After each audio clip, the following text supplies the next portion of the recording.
Congratulations, Mr. and Mrs. Scott. This is John from Lakeshore RV Center. Today I'm going to be walking around showing you some of the basics on the operation of your new camper. If you do have additional questions, please don't hesitate to give me a call. We're done with this video. We can answer any of those questions for you. So one of the first things we're going to do is start up front here. You notice you've got an inverter here. That's your inverter back there, your battery disconnect. Nice little diagram to kind of walk you through that. The important thing to note is we need to have these two switches turned on the green position. That gives you power from your 12-volt battery for the rest of the coach. That'll activate things like the computer boards and anything that's 12-volt, these 12-volt motion sensor lights. This is your reserve tank for your hydraulics. Really nothing you have to do here. This is where your tank line should be. Your generator down here. That's going to be started remotely from the inside. We're going to show you how to operate some of those things from in there. Wonderful pass-through storage. Notice in the back wall there's a ground fault plug. If for some reason you ever have some 110 outlets that aren't working, you want to check that plug because that does have a reset breaker on it. Sewer hose, your 50 amp electrical adapter would give you with it. So to test and make sure your 12 volts operating properly, you just simply push both arrows at the same time. This is for your auto leveling of your jack system. This allows you to power them up and down. You simply hit that to auto level. This also does have a feature of memory for your hitch. So once you've kind of programmed that in, you can just push that button. It'll go back to the hitch height, which will allow you to hook up your truck nice and easy. You got a propane tank on either side. Righty-tighty shuts off the tank. Lefty-loosey opens up those tanks. Your regulator valve is located on the other side, and we're going to see that here in a second. This is your primary docking station. Another battery up here, and that has to do with your solar panel that's on the roof. You have approximately a 350 watt solar panel. In here, we've got a battery pump switch. That turns the pump on, so if we want to operate things like our faucets, outside or inside, that'll turn that on. There's an additional control from the inside. This is the positioning of our valves depending on what we're trying to accomplish. If we want to dry camp, the position of the valves will look something like this, where these valves will be in this position for dry camping. Depending on what we're trying to do, if we're trying to connect up to city water, our city water valve positioning will look like something like that. If we're trying to winterize it, we're going to have these all in a horizontal position when we're trying to winterize. This is your hookup for your fresh water. So that's where you're going to bring a whitewater garden drinking hose through here to hook up to your city water. And this is your flush for that city, for your black tank, excuse me. So you can see we've winterized the camper. We've pulled the plug. We've pumped water out of the system, put antifreeze through the system, pressure relief valve here. Really nothing you're going to have to do from here. You do want to make sure when you go to use the watering system, you put this cap back on so that you can run water through the system. You don't want to turn the hot water heater on without that cap being on. Your valves, your gray and waste valves are located in here. They're located in a heated compartment. Your 3-inch waste valve is going to be for your waste, and your 1.5 inch is your gray. Now notice underneath here we have a low point. That low point is designed to help drain the fresh water tank and lines. So it's a good idea to make sure that that's closed, of course, when you go to operate the camper. Your tires, it is a good idea after the first 250 miles to check your tires again, as the lug nuts can become loose, and you want to make sure as a preventative measure that you check those so you have no problem. Same situation here. We have 2 additional valves back here because you have a rear bathroom. We also have an additional flush back here for the bathroom. Your discharge for that, where you hook up your sewer hose, is right there, and that's what that 3-inch sewer hose is. Your front tank here is for your generator. The back tank here is your reserve tank. Your dispensing nozzle is right there. Purpose of the dispensing nozzle is, of course, if you want to fill one or the other of the tanks.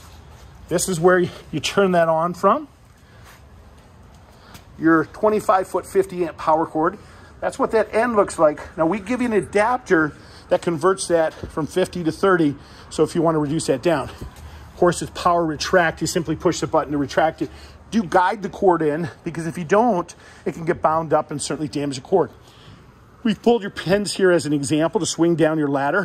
When you push this back up, there's pins that go in there that will lock that in place. It is rated at 250 pounds. It's an example of what your patio looks like down and what your patio doors look like. Now this is in what we call patio position. Notice how the cables are attached to these brackets.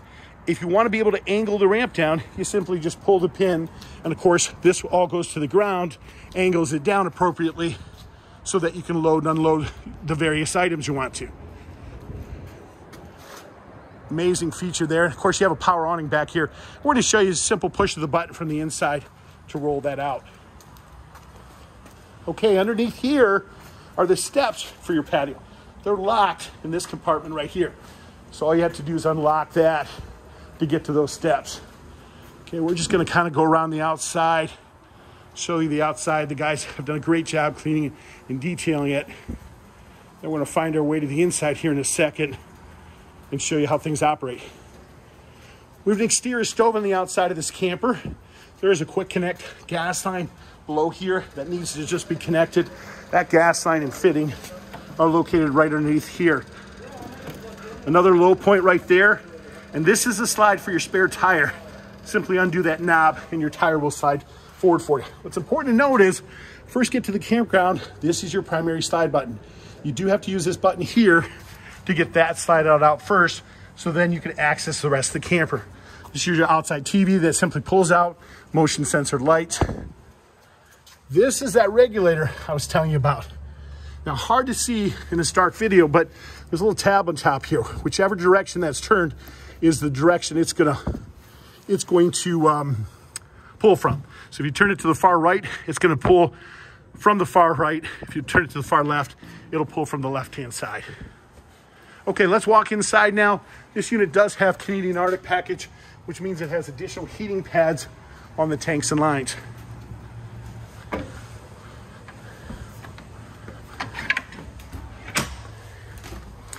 Your main docking center or in-command center is located right here. Okay, to see all your devices, all you simply have to do is hit all devices. Then what you can do is everything from the monitoring panel, the awnings, you can just scroll through here, select the item that you want to see, whether it be the awning, select that option, notice that'll appear, and then you can turn it on or off, or retract or slide it out. Your additional controls for your overhead solar panel are right there. That is your selector. It optimizes which air conditioner is getting basically power. Really nothing you have to do with that to turn your inverter system on. All you simply do is hit that right there. This button controls your slide outs. To put those out and in, just like that. See how easy that operates? These buttons at the bottom control the turning on of your Yeti package. Now, Yeti is the additional heating pads on the tanks and lines. You don't really want to turn those on unless the temperatures get down to about 20 degrees. Your fireplace, simple controls right here. Far right-hand side turns it on. This adjusts for temperature, timers. You can adjust flame color, all the different things, and that'll shut it back off. Stereo is something you'll have to kind of play around with and walk through. Your remote controls for your TVs are located in your kitchen drawers. Your keys are around your kitchen faucet. When you go to operate your stove, real simple operation here. There's an igniter on these. We're going to turn that slightly and notice how quickly she ignites. So your refrigerator, this is just to keep it from sliding open. Your controls are on the side to adjust the temperatures up and down. We've left everything to make sure it's protected, so when you're going down the road, you don't have to worry about that. Your hand controls for your recliners, and the side of the recliners, you simply pull those. You do have USB hookups, overhead lighting switches, and things of that nature. Owner's manuals that typically come with it. You'll typically find the guys who put them in one of these drawers. We're going to look for those here in a second because I'm not seeing those. Good idea to make sure your chairs are tied down. You don't want those flailing around as you're going down the road and something getting damaged. So let's walk in back here. As we're walking back here, I want to show you something on the lights. In the center of the lights, there's an on-off switch. If there's not a switch on the wall, simply push to the center of that, and that'll turn those on and off for you. Ram airs, squeeze in, rotate around. That allows fresh air actually into the camper. Here we go. Here are your owner's manuals, spray hose, and all your other accessories I was looking for. Okay, your switches, overhead lights, and to power beds up and down. Now those beds, you'll notice that they have pins in the corners. If you go to power this down and you don't pull those top pins, that top bunk won't come down. Your table is stored underneath that top bunk as well. And you do have a ladder that comes with it. It's also very important to note that these glass panels on this back door should be in a down position when you're operating those to fold up the door, because the air pressure back there will pop those panels out. If you swing up the door real fast, it'll pop those panels out, and you want that air pressure to release so that it doesn't do that. Emergency escape windows throughout the camper. And again, you've got TVs throughout. Toilets are real straightforward, foot flush on the toilets to operate those. Now, you do have thermostats throughout this camper. You're gonna have these in front and back and in the center. We're gonna show you how to operate these. They all function the same way. You're gonna tap that a couple times. When a snowflake clears, that means you got air conditioning mode on. You adjust the up and down for the desired temperature. If you wanna go to heat, push it one more time. The wavy lines indicate the heat, and same thing, adjust the up and down arrow keys for the desired temperature. You heard it just kick on, and we're gonna shut that off right now. Plenty warm enough day.